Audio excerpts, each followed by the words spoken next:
Hello दोस्तों, आप सबको बीके फार्मा में स्वागत है। इस वीडियो में हम जानेंगे कि पाइल्स हो गया, फिस्टुला हो गया, फीसर हो गया, उसे हम कैसे इलाज करें। उसके बाद उसमें क्या खाना चाहिए, किस चीज़ का ध्यान देना चाहिए, उसे हम कैसे ठीक कर सकते हैं उसको। तो चलिए हम बताते हैं हमें क्या पहले नहीं खाना चाहिए, उसके बारे में हम जानेंगे।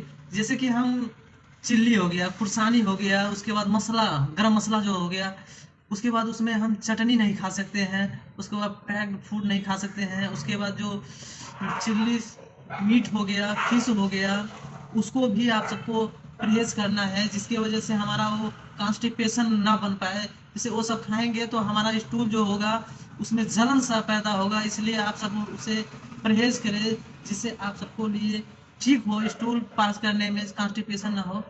उसके बाद और उसमें क्या नहीं खाना चाहिए, जैसे कि ब्रेड हो गया, नूडल हो गया, उसके बाद भुजिया हो गया, बिस्कुट हो गया, नूडल हो गया, फ्राइड साल्टी फूड हो गया। उसके बाद उसमें अब हमें कॉन्स्टिपेशन से बचना है। कॉन्स्टिपेशन से बचने के लिए हमें क्या करना चाहिए कि हमें ज़्यादा से ज़्यादा मात्रा में फाइबरस का मात्रा बढ़ाना चाहिए, जिसकी वजह से हमारा कॉन्स्टिपेशन ना हो। उसके बाद हमारा पाचन तंत्रिया अच्छा हो जाए, उसमें सुधार हो, तो हम उससे राहत पा सकें। जैसे कि आप हम जान सकते हैं इसमें हम क्या क्या खा सकते हैं। तो जैसे कि लीफी ग्रीन लीफ हो गया, उसमें क्या आता है, स्पेनिश आता है, कोरिएंडर आता है, वो सब खा सकते हैं। काउलीफ्लावर हो गया, कैबेज हो गया, उसके बाद उसमें ज़्यादा फाइबर फाइबर रहता है, उसके बाद सेलुलोज रहता है, जिसकी वजह से हमारा कॉन्स्टिपेशन को होने नहीं देता है। उसके बाद और क्या क्या खा सकते हैं, ब्रोकाउली हो गया, टमाटो हो गया, टमाटो जो है हमारा लैक्सेटिव होता है, और बीन हो गया, उसमें ज़्यादा से ज़्यादा फाइबर होता है, जिसकी वजह से हमारा कॉन्स्टिपेशन को रोकता है, कॉन्स्टिपेशन होने नहीं देता, हमारा डाइजेशन अच्छा होता है। उसके बाद रूट वेजिटेबल में हम क्या खा सकते हैं, उसको बारे में हम जानेंगे। रूट वेजिटेबल जैसे कि आप सब जानते हैं कि ज़मीन के अंदर वो मिलता है, जैसे कि रेडिश हो गया, उसके बाद कैरोट हो गया, याम हो गया, बंडा हो गया, उसको आप सब खाएंगे तो भी आप सबका लेग्जेटिव, उसके बाद फाइबरस ज़्यादा रहता है, जिसकी वजह से आपका कॉन्स्टिपेशन होने नहीं पाएगा। कॉन्स्टिपेशन नहीं होगा तो आपका पाइल्स, फिस्टुला, भोगिंदर, फीजर जैसा बीमारी से आप राहत पाएंगे। अगर हो गया है तो आप सबको वो खाएंगे तो आपका फाइबरस का मात्रा बढ़ेगा, जिसकी वजह से आपको अच्छा रहेगा।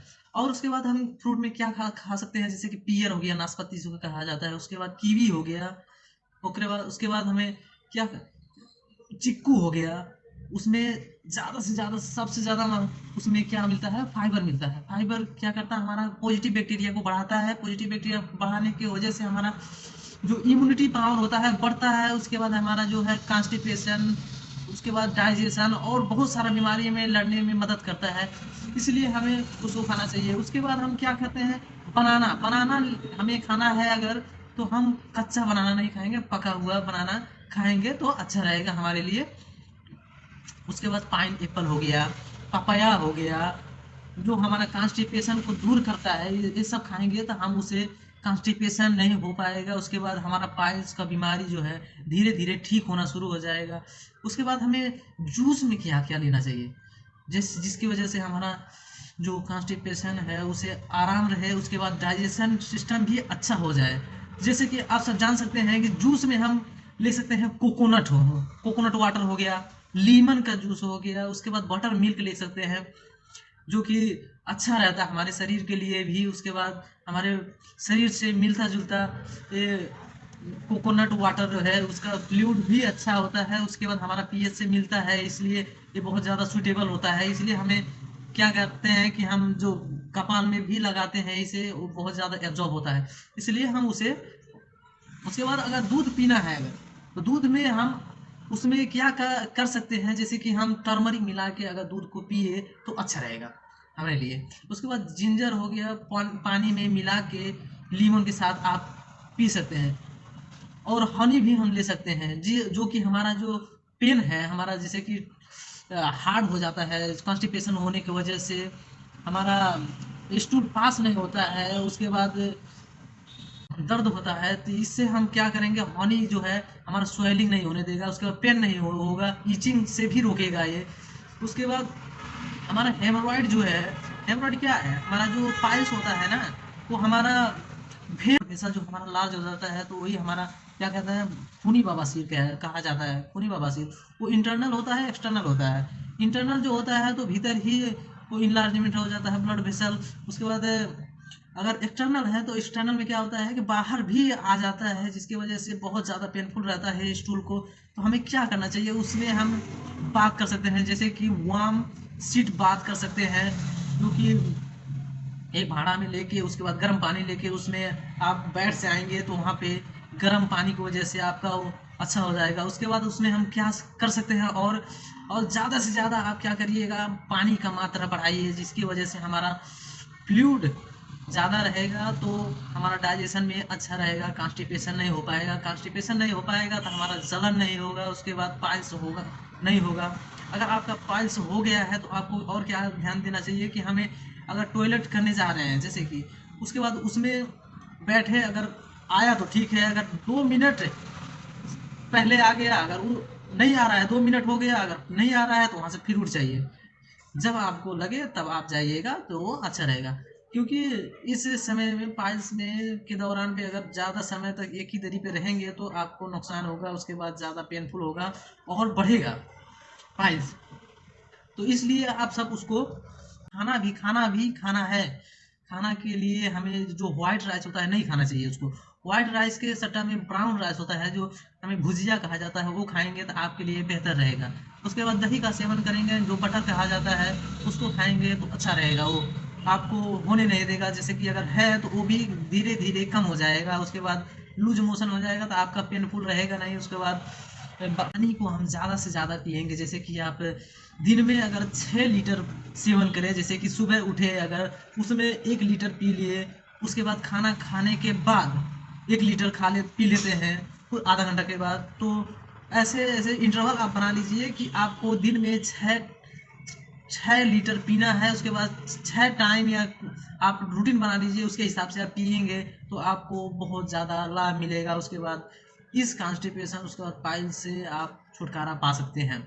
और उसके बाद उसमें क्या ध्यान देना चाहिए कि हमें अगर टॉयलेट को हमें ज़्यादा प्रेशर नहीं देना चाहिए, जिसकी वजह से हमारा दिक्कत और बढ़े। उसके बाद तो पाइल्स जो होता है हेमोरोजिक हो जाता है, ब्लीडिंग आने लगता है। अगर प्रेशर ज़्यादा देंगे तो फिर जो है उसमें फट जाता है वेन में, ब्लड वेसल में, तो जिसकी वजह से आपको ज़्यादा पेन होगा, जिसकी वजह से आप दुखी रहेंगे। उसके बाद और आपको क्या करना चाहिए कि आपको उसमें जो है ज़्यादा एक्सरसाइज करेंगे अगर, तो भी आपको बेहतरीन रहेगा। उसके बाद आपका एक्सरसाइज करने की वजह से आपका वेट लॉस होगा, वेट लॉस होने की वजह से आपको स्टोमक प्रेशर जो होगा कम होगा, जिसकी वजह से आपको स्वस्थ बनाएगा। उसके बाद अच्छा रहेगा। आपको स्टूल सॉफ्टनर लेक्जेटिव को सिरप आता है, उसको खाना चाहिए, पीना चाहिए। उसके बाद आपको किस चीज़ का मतलब ध्यान देना चाहिए, जैसे कि आप एक दरी पे ज़्यादा समय तक ना बैठे।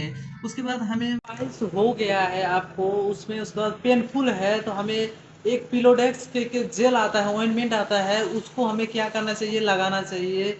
जो हमारा एनस होता है उसको अच्छे से क्लीन कर लेना चाहिए वार्म हल्का गर्म पानी से। उसके बाद हमें उसको धीरे धीरे लगाना चाहिए, जिसकी वजह से हमारा वो आसानी रहे। उसको उसमें प्रेशर नहीं देना चाहिए, अगर प्रेशर देंगे तो ज़्यादा पेन होगा। इसलिए आपको पिरोडेक्स ऑइंटमेंट आता है उसको लगाना चाहिए। उसके बाद और आता है लिग्नोकेन जेल आता है, लिग्नोकेन जेल भी आप लगा सकते हैं, जिसकी वजह से आपको मुलायम होगा, उसके बाद सॉफ्ट रहेगा, स्टूल पास होने में आसानी रहेगा। तो दोस्तों, तो हम छिलका होता है ना, गेहूँ का छिलका होता है, उसको हम फेंक देते हैं, तो उसको फेंकना नहीं है, उसको हमें एक खाना चाहिए, उसको ब्रान को खाना चाहिए। उसके बाद इसबगुल हो गया, इसबगुल का सीड आता है, उस इसबगुल को सीड खाएंगे तो भी आपको बहुत ज़्यादा अच्छा रहेगा। उसके बाद स्टूल पास करने में आसानी रहेगी। उसके बाद मिथाइल सेलुलोज आता है, वो भी बल्क फार्मिंग लेक्जेटी में आता है, जो कि फाइब्रस डाइटरी फाइब्रस रहता है, वो भी स्टूल को सॉफ्ट करता है। उसके बाद पास होने में दिक्कत नहीं होता है, आसानी से हो जाता है। उसके बाद स्टूल सॉफ्टनर के रूप में क्या क्या हमें